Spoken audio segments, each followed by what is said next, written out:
আমরা আসছি জেলায় জেলায়, আসছি পাড়ায় পাড়ায়। আপনার চারপাশে ঘটে যাওয়া খবরাখবর তুলে ধরবো আমরা। রাজনীতি থেকে বিনোদন, আবহাওয়া থেকে অফবিট, সব ধরনের খবর তুলে ধরবো আপনাদের।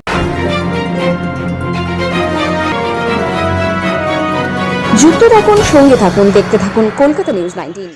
যে রক্তদান শিবিরের মধ্যে দিয়ে আমরা সকলে পালন করবার চেষ্টা করছি, যে সামাজিক চেতনা আমাদের মধ্যে জাগিয়ে রাখার চেষ্টা করছি, শুধু সকলের কাছে প্রার্থনা করব। মঞ্চে উপস্থিত রয়েছেন বিধাননগর পৌর নিগমের মহানাগরিক পরিষদ সদস্য, উত্তর 24 পরগনা জেলার অন্যতম জনপ্রিয় নেতৃত্ব এবং রাজনৈতিক বিশিষ্ট ব্যক্তিত্ব শ্রী দেবরাজ চক্রবর্তী। এই মুহূর্তে তিনি রক্তদাতাদের সঙ্গে পরিচিতি। আজকে 15ই জানুয়ারি, এমন একটা গুরুত্বপূর্ণ দিন।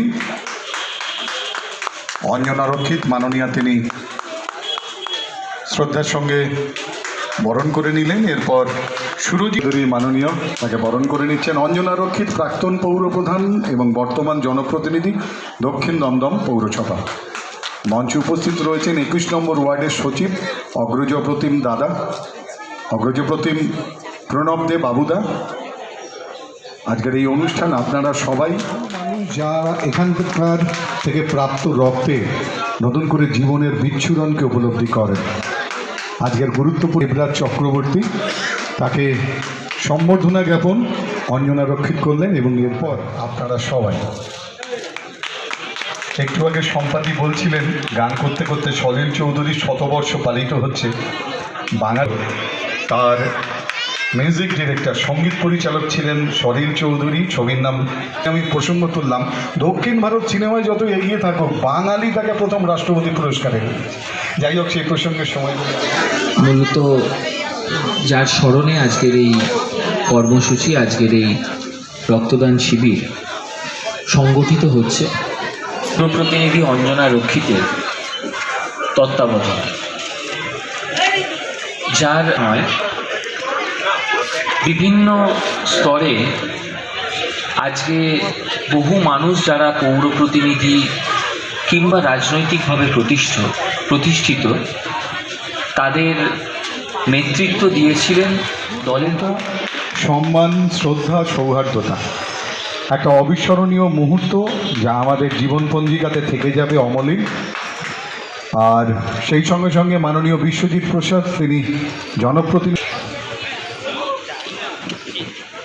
আমি দীর্ঘ সময় আমাদের দলের ব্যাপারে, আমাদের রাজনৈতিক নেতা তাদের ব্যাপারে বক্তব্য রাখেন।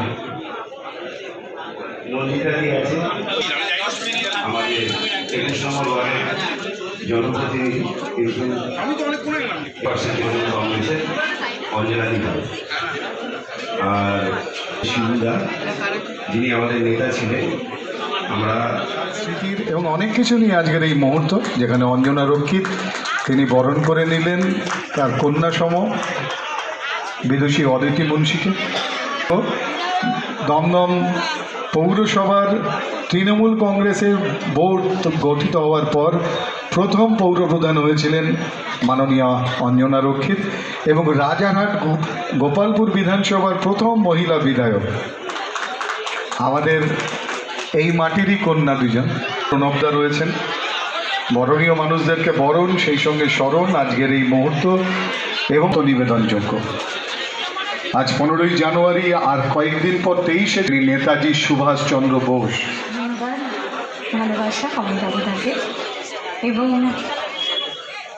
আজকের এই মঞ্চে দাঁড়িয়ে আমি কি বলবো আমি জানি না, কারণ যেদিকেই তাকাচ্ছি সব পরিবারের লোক, পাড়ার লোক, যাদের প্রত্যেক দিন চলতে ফিরতে যাদের সাথে দেখা হয়, যাদের বলা যেতে পারে আজকে অঞ্জনা জেঠিমা পাশে বসে রয়েছে, বলা যেতে পারে যে ওই বাড়ির সামনের ছোট মাঠটা ছিল আমাদের খেলার জায়গা। বেশি দূরে যেতে গেলেই বকাকে কামাই। গতকাল ছিল মকর সংক্রান্তি, তো আজ শিবনাথ রক্ষিতের জননেতা শিবনাথ রক্ষিতের প্রয়াণ দিবসে কেমন লাগছে? আমরা তো প্রতিবারই শিবনাথ রক্ষিতের প্রয়াণ দিবসে আসি। এবারও এসছি, আমি 15 বছর ধরে আসছি।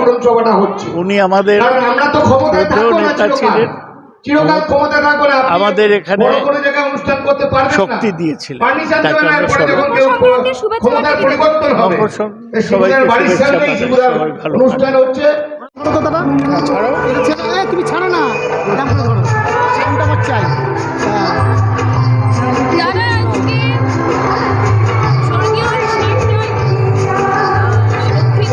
প্রয়াণ দিবসে অঞ্জনা দি রক্তদান উৎসব, আজকের এই রক্তদান উৎসবে বিশেষ দিনে কি বলবেন?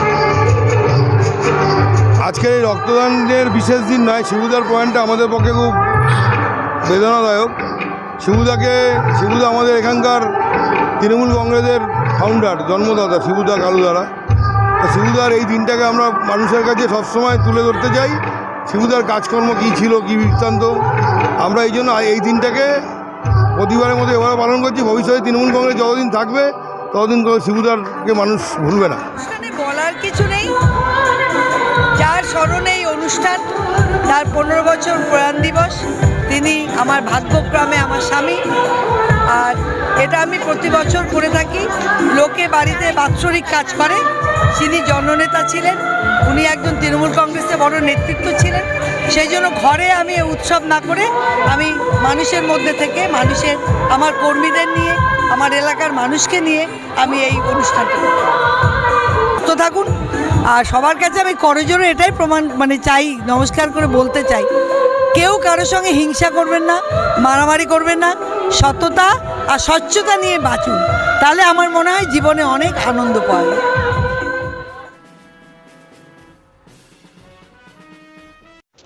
এরকম আরও খবর পেতে আপনারা আমাদের চ্যানেলটিকে প্রচুর পরিমাণে লাইক, সাবস্ক্রাইব ও শেয়ার করুন।